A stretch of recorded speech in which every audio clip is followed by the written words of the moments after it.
Silence is not absence. It is pressure. Most people think arguments are won by speed, by cleverness, by volume. They are wrong in a way that is almost innocent. What they are actually doing is feeding the room, feeding the hunger of the moment, feeding the invisible demand that someone must react so the social order can keep moving. And every time they open their mouth under that demand, they hand over something more valuable than the argument itself, their frame. You know this scene. You've lived it more times than you admit. A meeting where a comment lands slightly crooked, not even aggressive, just pointed enough to invite defense. A partner who says something casual that still hooks an old nerve. A family member who presses the same button they've been pressing for 20 years. Your body reacts before your thoughts arrive. Heat in the chest, jaw tightening, words lining up, eager, almost relieved to be released. You speak because silence feels like weakness. You speak because silence feels like losing. That reflex is the trap. What no one tells you is that the moment you rush to respond, the argument has already chosen its winner. Not because your point is wrong, but because your nervous system has accepted the premise that you are on trial, that you must explain yourself, that you owe the room clarity, reassurance, justification. Once you accept that role, the other person doesn't need to dominate you. You're already cooperating. Watch people carefully when tension appears. Not what they say, but how quickly they say it. Speed is confession. Speed is submission disguised as intelligence. The faster someone responds, the more they reveal that the accusation, the jab, the raised eyebrow has landed exactly where it was meant to. Silence, by contrast, does something socially dangerous. It interrupts the expected rhythm. It refuses to confirm the meaning of what just happened. Most conflicts are not about truth. They are about position. Who is reacting? Who is explaining? Who is adjusting? Who is calm enough to wait? When you speak immediately, you are adjusting. You are proving that the other person has the power to move you. Silence removes that proof. This is where people misunderstand and moralize. They think silence is passive-aggressive or cold or cowardly. They confuse it with withdrawal. But strategic silence is not hiding. It is exposure. It forces the other person to sit with their own words without the comfort of your reaction. It denies them the relief of escalation. It turns the spotlight back without lifting a finger. Think about how uncomfortable a room becomes when someone says something provocative and the response doesn't arrive. No counter-argument, no emotional correction, just a pause that stretches long enough to be noticed. In that pause, meaning starts to wobble. The speaker becomes aware of themselves. They hear their own words echo. They begin to fill the space, often poorly. This is the error almost everyone makes. They believe arguments are exchanges. In reality, they are tests. Tests of who can remain sovereign under pressure. Tests of who can tolerate ambiguity without scrambling to resolve it. Tests of who needs approval more urgently. Silence passes these tests by doing nothing at all. There is a biological layer beneath this. When someone challenges you, your body prepares for social threat. Cortisol rises. The ancient part of you wants resolution, wants the threat neutralized, wants to reestablish safety through dominance or appeasement. Speaking quickly feels like action, and action feels like control. But it's borrowed control. Temporary, fragile, dependent on the other person continuing to engage on your terms. Silence is slower, and because it is slower, it allows a different system to come online. One that observes instead of reacts. Notice how often arguments escalate not because of disagreement, but because of misalignment of tempo. One person is calm, the other is urgent. One is deliberate, the other is flooding. The urgent one will always reveal more, overextend more, justify more. Silence lets urgency exhaust itself. There is also a social illusion at play. The belief that if you don't respond, the narrative will be set without you. This fear drives over-explaining. It drives defensive speeches disguised as clarity. But narratives are not set by words alone. They are set by who appears centered, who looks like they don't need the outcome. Silence suggests abundance of position. Speech under pressure suggests scarcity. This is why certain people seem impossible to argue with, even when they barely speak. It's not that they are smarter. It's that they don't accept the frame of confrontation as something that requires immediate participation. They let the moment breathe. They let the other person show their hand. They understand that most attacks are incomplete without your cooperation. Think back to a time when you stayed quiet, even accidentally, when you didn't know what to say yet or chose not to. Remember how the other person started adjusting, softening, repeating themselves, getting louder or more apologetic. That wasn't coincidence. That was the social system recalibrating around your non-reaction. Silence creates asymmetry. Asymmetry creates leverage, not because you are trying to win, but because the interaction itself begins to tilt. One person is acting, the other is watching. And in human psychology, the watcher holds more power than the performer, even when the performer is aggressive. This is the invisible error everyone commits. They treat arguments as problems to solve rather than environments to survive intact. They try to be right instead of remaining unbroken. Silence protects the integrity of your internal state. It prevents your identity from being negotiated in public, sentence by sentence, under someone else's timing. You don't need to announce silence. You don't need to dramatize it. You simply don't rush to fill the space. You let the moment exist longer than is comfortable. That discomfort does not belong to you. It belongs to the person who needs your reaction to feel stable. And this is where the real shift begins. When you realize that not every provocation deserves a response, not because you are above it, but because responding would mean stepping into a smaller version of yourself. Silence becomes a filter. Only what matters survives it. Most people will never practice this. Not because it's hard, but because it threatens their self-image. They want to believe they are articulate, quick, formidable. Silence feels like erasure of those traits. In reality, it reveals something more unsettling, that their sense of power depended on performance. When you stop performing, the argument loses its stage. There is a moment in every confrontation when the other person realizes you are not playing the role they prepared for you. That moment is subtle. It shows up as a micro-pause, a recalibration of posture, a slight change in tone. They expected resistance, or compliance, or emotion. They expected movement. What they get instead is stillness. And stillness rearranges power faster than aggression ever could. People imagine power as something active, loud, expressive. But in social dynamics, power is more often the capacity to delay, to not rush toward relief, to let the other person carry the weight of their own intent. Silence is not the absence of strategy. It is the refusal to show your strategy while the other person exposes theirs. Watch what happens when someone throws a provocation and it doesn't land. Not because you countered it, but because you didn't confirm it. The attack becomes unstable. It was designed for a specific reaction. Without that reaction, it has nowhere to go. So the person adjusts, they escalate, or they soften, or they try humor, or they reframe what they just said. None of this is conscious. It's instinctive repair. This is where the inversion begins. The one who speaks first under pressure becomes the one who is working. The one who is quiet becomes the reference point. Conversation stops being symmetrical. One side is producing, the other is evaluating. And evaluation, not expression, is where authority quietly lives. Consider a simple exchange. Someone says, "You're always defensive." The ordinary response is predictable. Explanation, correction, evidence. You start listing moments, contexts, intentions. You try to clean the accusation. But the accusation was never about accuracy. It was about positioning you as reactive. When you explain, you confirm the position. When you stay silent, something else happens. The statement hangs there, unfinished. The speaker feels the need to justify it, to add examples, to clarify what they meant. They step into the defensive role they tried to assign to you. Silence doesn't argue back. It lets the structure of the interaction reveal itself. There is a dangerous misunderstanding here that needs to be cut cleanly. This is not about punishing people with quiet.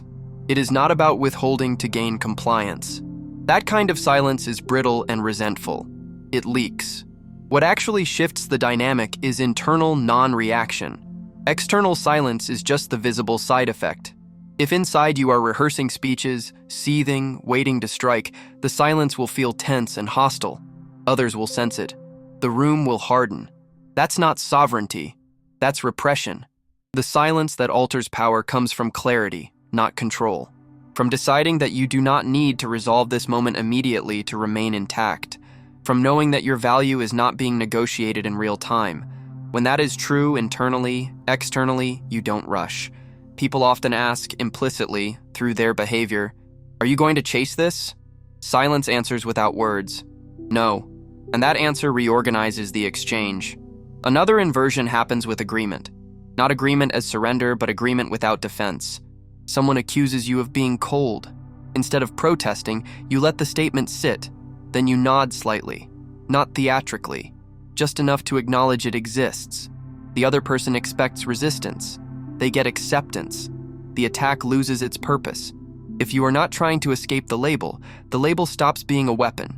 This unsettles people more than confrontation, because confrontation confirms importance.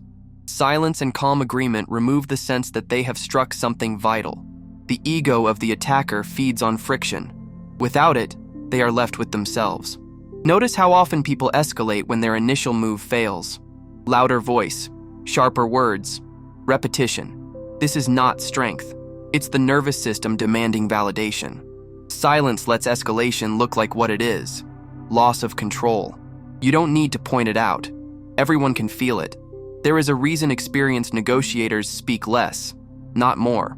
Not because they lack ideas, but because they understand that every word collapses possibility. Silence keeps the field open. It forces the other side to reveal priorities, fears, contradictions. The more someone talks, the more shape they give to their inner state. Silence turns them into a mirror they didn't ask for. In everyday life, this shows up in small, almost boring moments. A coworker makes a passive comment. You pause before responding. Not long enough to be theatrical, just long enough to break rhythm. In that pause, they often add, "I mean, not in a bad way," or, "You know what I'm saying." They retreat before you ever advance. You didn't win an argument, you dissolved it. The mistake people make is trying to use silence as a move rather than a posture. They count seconds, they stiffen, they perform calm. That turns silence into a tactic, and tactics are transparent. True non-reaction has no edge. It's soft, almost boring. That's why it works. There's nothing to push against. This is also why silence can't be faked for long. If you still need to be seen as right, the silence will itch. If you still need validation, the silence will feel like starvation. The body will betray you. Shifting weight, tight jaw, forced eye contact. The other person will feel the tension and push harder. The real work is deciding what you are no longer willing to prove. Once that decision is made, silence becomes natural. You speak when there is something to say, not when there is pressure to say something. And when you do speak, your words land differently, slower, heavier, less apologetic, because they are no longer a defense, they are a choice. There is a quiet cruelty in how social environments train people to explain themselves. From school onward, you are rewarded for responding quickly, for showing comprehension, for participating. Silence is framed as ignorance or defiance. So when you withhold it as an adult, it feels transgressive. That transgression is precisely why it shifts power. You are stepping out of a childhood contract without announcing it. Not everyone will tolerate this.